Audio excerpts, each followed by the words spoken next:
जयकारा शेरावाली दा बुल साचे दरबार की जय। ओम गजानन भूतगणाधिसेक्तिं कपितजम्बुफलचारु भक्षणम् उमासुतं शोकविनाशकारकं नमामि विघ्नेश्वर पादपंकजं। बोलो गणपति महाराज की जय हो। पांचवा दिन स्कंद माता सिंहासन गता नित्यं पद्माश्रित कर दया शुभदास्तु सदा देवी स्कंद माता यशस्विनी।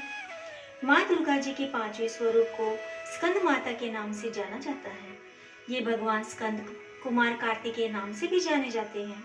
इन्हीं भगवान स्कंद की माता होने के कारण माँ दुर्गा जी के इस पांचवें स्वरूप को स्कंद माता के नाम से जाना जाता है। इनकी उपासना नवरात्रि पूजा के पांचवें दिन की जाती है। इस दिन साधक का मन विशुद्ध चक्र में अवस्थित होता है। इनका वर्ण पूर्णतः शुभ्र है। ये कमल के आसन पर विराजमान रहती हैं। इसी कारण से इन्हें पद्मासना देवी भी कहा जाता है। सिंह भी इनका वाहन है। नवरात्र पूजन के पांचवें दिन का शास्त्रों में पुष्कल महत्व बताया गया है। इस चक्र में अवस्थित मन वाले साधक की समस्त बाह्य क्रियाओं एवं चित्तवृत्तियों का लोप हो जाता है। पाठ प्रारंभ। 7वां अध्याय चंड और मुंड का वध। ऋषि बोले, तब आज्ञा पाते ही चंड मुंड आदि दैत्य आयुधों से सुसज्जित होकर चतुरंगिणी सेना के साथ चल पड़े। वहां पहुंचकर उन्होंने देखा कि हिमालय की ऊंची स्वर्ण की चोटी पर सिंह पर देवी बैठी है और मंद मंद हंस रही है।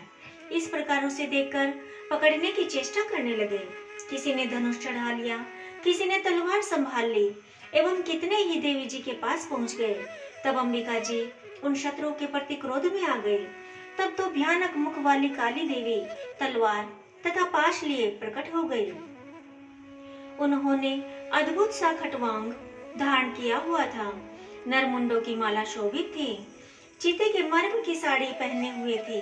शरीर का मांस सूखा दिखाई देता था। अत्यंत भयानक रूप था। मुख को खोल रखा था।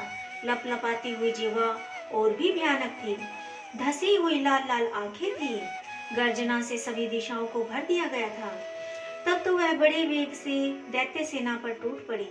बड़े बड़े असुरों को मारते हुए उनका भक्षण करने लगे।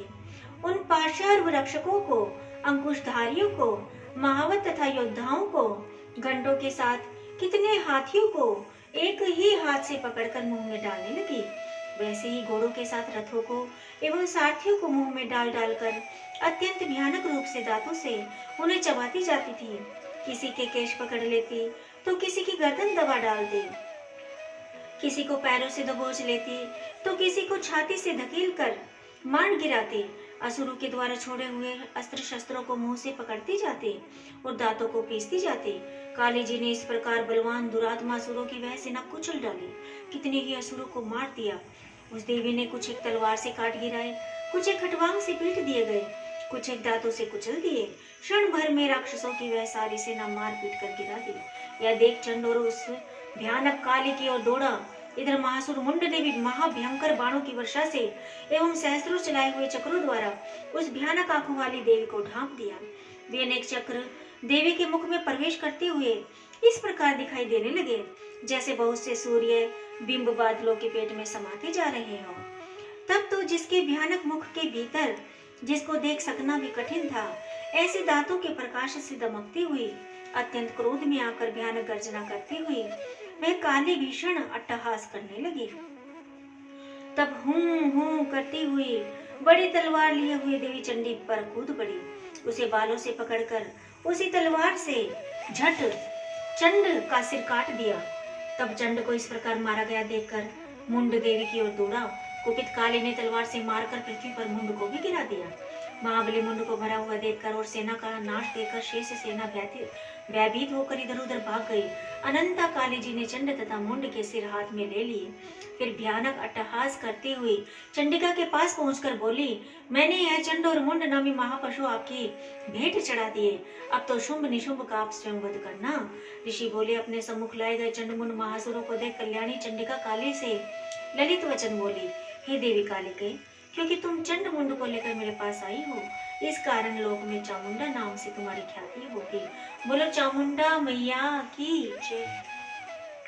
8वां अध्याय रक्त बीज वध। ऋषि बोले, चंडमुंड दोनों दैत्यों के मारे जाने पर एवं बहुत सी सेना का विषय हो जाने पर असुर राजा महाप्रतापी शुंभ के चित्त में भारी क्रोध पैदा हो गया। उसने सभी दैत्यों की सेना का युद्ध के लिए आज्ञा दे दी। उसने सभी दैत्यों को सेना के युद्ध के लिए आज्ञा दे दी। उसने कहा, आज 86 योद्धा युद्ध के साथ युद्ध के लिए निकले और मेरी आज्ञा से 50 करोड़ वीर्य कुल के असुर तथा 100 धूम्र कुल के सेनापति सेनाओं के साथ कूच कर दे और फिर मेरी आज्ञा से कालिक मौर्य दौर्य काल के सभी असुर तैयार होकर शीघ्र प्रस्थान करें।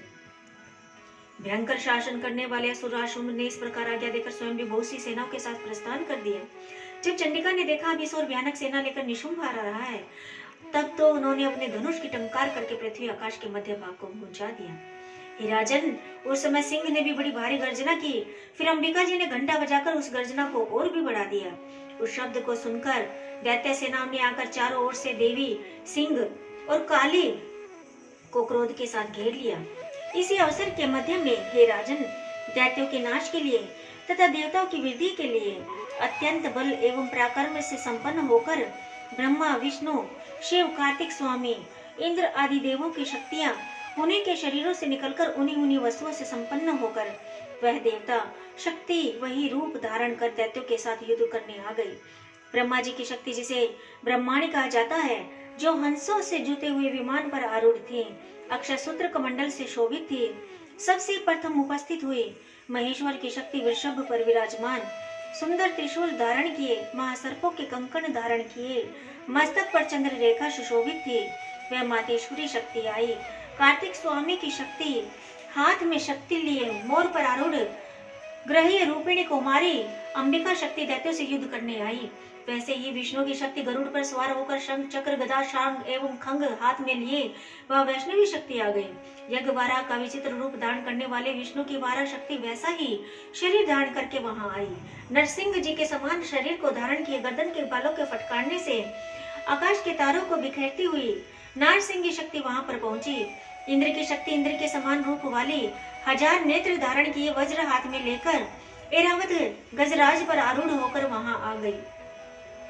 तब उन शक्तियों से घिरे हुए शंकर जी ने चंडिका से कहा, मेरी प्रसन्नता के लिए शीघ्र से शीघ्र इन महा असुरों का संहार करो। तब देवी के शरीर से अत्यंत भयानक सैकड़ों गिदड़ियों की भांति करती हुई बड़ी चंडिका शक्ति प्रकट हो गई। तब उस अपराजिता देवी ने धुएं जैसे जटा वाले शिव से कहा, भगवान, आप दूत बनकर शुंभ निशुंभ के पास जाएं। वहां जाकर उन महा अभिमानी शुंभ निशुंभ दानवों को तथा युद्ध में आए हुए दूसरे दानवों को भी कहें कि हे दानवों, यदि तुम लोग जीना चाहते हो तो त्रिलोकी का राज्य इंद्र प्राप्त करें, सभी देवता यज्ञ भाग पाएं और तुम लोग पाताल में चले जाओ।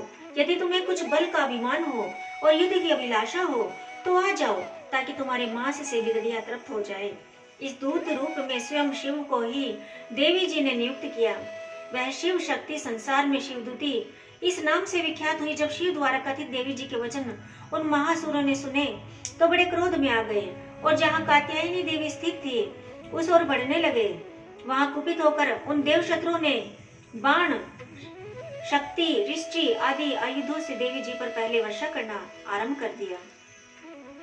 तब टंकार करके धनुष द्वारा पहने पहने बाण छोड़कर देवी जी ने खेल ही खेल में उनके फेंके हुए बाण, शूल, शक्ति, परशु आदि शस्त्रों को काट डाला। फिर काली भी उनके सामने होकर शत्रुओं को शूल के प्रहारों से चीरती, फाड़ती, खटवांग से कुचलती, मारती, विचरण करने लगी। इधर ब्रह्माणी शक्ति भी जिस ओर दौड़ती उसी ओर अपने कमंडल का जल छिड़क देती, जिससे शत्रुओं का पराक्रम एवं तेज नष्ट होता जा रहा था। माहेश्वरी शक्ति ने त्रिशूल द्वारा, वैष्णवी शक्ति ने चक्र द्वारा और कौमारी शक्ति ने शक्ति द्वारा उन दैत्यों का क्षय करना आरंभ कर दिया। इंद्रिय शक्ति के वज्र गिराने से सैकड़ों दैत्य दानव विदीर्ण होकर रुधिर के पतनाले बहाते हुए पृथ्वी पर गिरने लगे। वाराही शक्ति ने तो कुछ एक को तुंड प्रहार से मार गिराया। कितने दैत्यों की छातियां अपने दाढ़ों के अग्रभाग से चीर डाली। वाराह मूर्ति ने चक्र द्वारा बहुत से दैत्य चीर फाड़ डाले। कितने दैत्य शिवदूती के कठोर अट्टहास से भयभीत होकर पृथ्वी पर गिरते गए, फिर उन्हें वह खाती गई। इस प्रकार अत्यंत कुपित होकर अनेक उपायों द्वारा बड़े बड़े दैत्यों को मारते हुए मातृगण को देखकर देव शत्रुओं के सैनिक भागने लगे। उन दैत्यों को मातृगण से पीड़ित होकर भागते हुए देखकर क्रुद्ध महासुर रक्तबीज युद्ध करने के लिए आ गया। रक्तबीज के वज्रमय शरीर से एक भी रुधिर बिंदु जब पृथ्वी पर गिरता है, तब उसके समान बलवान दूसरा असुर पैदा हो जाता। उस महासुर ने आकर इंद्र शक्ति के साथ युद्ध किया। तब इंद्र शक्ति ने अपने वज्र के द्वारा रक्तबीज की ताड़ना की। वज्र के लगते ही उसके शरीर से बहुत से योद्धा पैदा हो गए, जिनका रूप पराक्रम